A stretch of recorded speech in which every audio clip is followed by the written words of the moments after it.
বাংলাদেশের জন্মের আগে থেকেই একটি পারিবারিক ব্যবসা গড়ে উঠেছে বগুড়ায়, যাদের হাত ধরে মেড ইন বাংলাদেশ নামক ব্র্যান্ডিংকে বুকে ধারণ করে ছড়িয়ে পড়েছে বিশ্বের আনাচে কানাচে। এমনই এক দেশীয় ব্র্যান্ডের নাম নেওয়া। আধুনিক কিচেনওয়্যারের জন্য যেসব পণ্য অত্যন্ত জরুরি, তার মধ্যে প্রেসার কুকার সহ নানা পণ্যকে এগিয়ে রাখা হয়। আর এই একটি পণ্যের হাত ধরেই ভারত, ভুটান, নেপাল সহ আরো অনেকগুলো দেশে ছড়িয়ে পড়েছে বাংলাদেশের ব্র্যান্ড নোয়া। তবে একই সাথে বাংলাদেশি পণ্য হওয়ায় পড়তে হয়েছে বিপাকেও।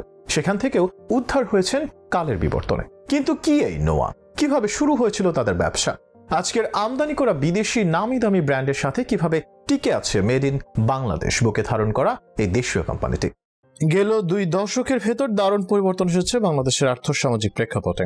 মানুষের হাতে অর্থের যোগান যেমন বেড়েছে, তেমনি পণ্য ব্যবহারও বেড়েছে পাল্লা দিয়ে। ফলে বিশ্বের অন্যতম জনবহুল এক দেশ হবার পরেও বাণিজ্যিক বাজার বড় হচ্ছে ক্রমান্বয়ে, যে কারণে বাংলাদেশের বাজারে প্রবেশ করতে উঠে পড়ে লেগেছে অনেকগুলো দেশ, যাদের টার্গেট বাংলাদেশের উঠতে বিশাল বাজার ধরা। সেখানে দেশীয় কোম্পানিগুলোর জন্য বাড়ছে চ্যালেঞ্জ। পণ্যের গুণগত মান এবং দাম নিশ্চিত করার পাশাপাশি ক্রেতাদের বিশ্বাসযোগ্যতা অর্জন করাও এখন বড় চ্যালেঞ্জ হিসেবে দেখা দিয়েছে। আর এখানেই যেন ব্যতিক্রম স্বাধীনতার আগে জন্ম নেওয়া একটি কোম্পানি, নাম নোয়া। বগুড়া থেকে পারিবারিক ব্যবসা হিসেবে শুরু হলেও বর্তমানে তা হয়ে উঠেছে দেশের অন্যতম জনপ্রিয় এক ব্র্যান্ড। হোম অ্যাপ্লায়েন্স বা গৃহস্থলী পণ্যের সমাহার রয়েছে যাদের স্টকে। মূলত 2003 সালে প্রেসার কুকার যখন ভারত জুড়ে রান্নাঘরে ব্যাপক জনপ্রিয় হয়ে ওঠে, তখন বাংলাদেশের রান্নাঘরেও এই পণ্যের প্রবেশ ঘটাবে বলে সিদ্ধান্ত নেন নোয়ার ব্যবস্থাপনা পরিচালক রাজু পোদ্দার। যেই চিন্তা সেই কাজ। নিজের কোম্পানির ব্যানারে ভারত থেকে দক্ষ কারিগরদের দিয়ে স্থানীয়ভাবে প্রেসার কুকার তৈরি এবং তাদের দিয়ে দেশের কারিগরদের জন্য প্রশিক্ষণের ব্যবস্থা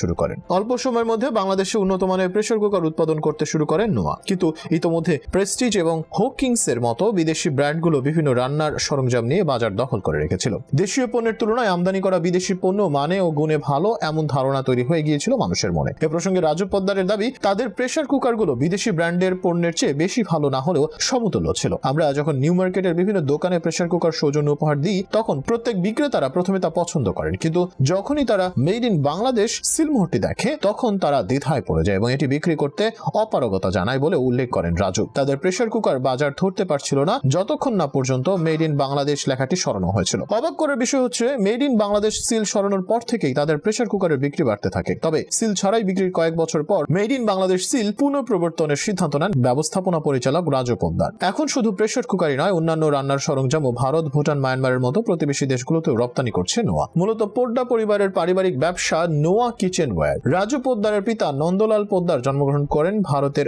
রাজস্থানে এবং দেশভাগের আগে 1920 সালে চলে আসেন বগুড়া জেলায়। নন্দলাল পোদ্দার শিক্ষিত না হলেও ব্যবসার ক্ষেত্রে তিনি ছিলেন দূরদর্শী। তার শুরুটা হয়েছিল বগুড়ার একটি চাল ও তেলের মিল দিয়ে। মাটির বাসনপত্রের পরিবর্তে মানুষ যখন আস্তে আস্তে অ্যালুমিনিয়ামের পণ্য ব্যবহার করতে শুরু করে, তখন অ্যালুমিনিয়াম শিল্পে একটি লাভজনক সম্ভাবনা দেখতে পান নন্দলাল পোদ্দার। 1968 সালে অ্যালুমিনিয়াম শিল্পে আত্মপ্রকাশ করেন তিনি। সূর্য মার্কার ব্যানারে তিনি কানাডা থেকে আমদানি করা অ্যালুমিনিয়ামের কয়েল থেকে বগুড়া জেলার তলোরায় অ্যালুমিনিয়ামের কিচেনওয়্যার, প্যান সহ থালা বাসন তৈরি করতেন। এরপর তার ছেলে রাজুর নির্দেশনায় ব্যবসায় বড় ধরনের পরিবর্তন আসে 1978 সালে। নীলফামারীর সৈয়দপুরে বিভিন্ন অ্যালুমিনিয়াম পণ্য উৎপাদনের জন্য প্রতিষ্ঠিত হয় নোয়া গ্রুপের অঙ্গ প্রতিষ্ঠান রয়্যাল রিল্যাক্স মেটাল ইন্ডাস্ট্রিজ। সময়ের সাথে সাথে প্রায় 15টি কারখানা প্রতিষ্ঠিত হয়, যার মধ্যে রাজু পোদ্দারের মালিকানাধীন একটি ছিল। বর্তমানে তিনি রয়্যাল রিল্যাক্স মেটাল ইন্ডাস্ট্রিজের পরিচালক হিসেবে দায়িত্ব পালন করছেন। এরপর কোম্পানির প্রকৃত পরিবর্তন 2004 সালে শুরু হয়, যখন এটি স্টিলের তৈরি প্রেসার কুকার উৎপাদন শুরু করে। পরবর্তীকালে rice cooker, gas stove, kettle, Blender, induction stove এবং ননস্টিক পণ্য উৎপাদন করাও শুরু করেন তারা। 2010 থেকে 2011 অর্থ বছর থেকে উৎপাদিত পণ্য রপ্তানি শুরু করেন নোয়া। অর্থাৎ বাংলাদেশের একটি পণ্য বিশ্বের বাজারে প্রবেশ করে প্রতিযোগিতা করছে অন্যান্য বিদেশি পণ্যের সঙ্গে। এমন বিষয়ে একজন বাংলাদেশী হিসেবে আমাদের বুকে আনন্দের অনুভূতি যেমন বাড়িয়ে দেয়, ঠিক তেমনি হয় আফসোসও। এতটা বছর পরে এসেও আন্তর্জাতিক মানের পণ্যের উৎপাদন এবং ব্র্যান্ডিং এ এখনো পিছিয়ে আছে বাংলাদেশ। তবে সে যাত্রায় অনন্য এক যাত্রার নাম নোয়া, যাদের মতো অনেকেই পণ্য উৎপাদন এবং বিদেশে রপ্তানি করে মানুষের সুনাম এবং বৈদেশিক মুদ্রা অর্জনে আরো এগিয়ে যাবে।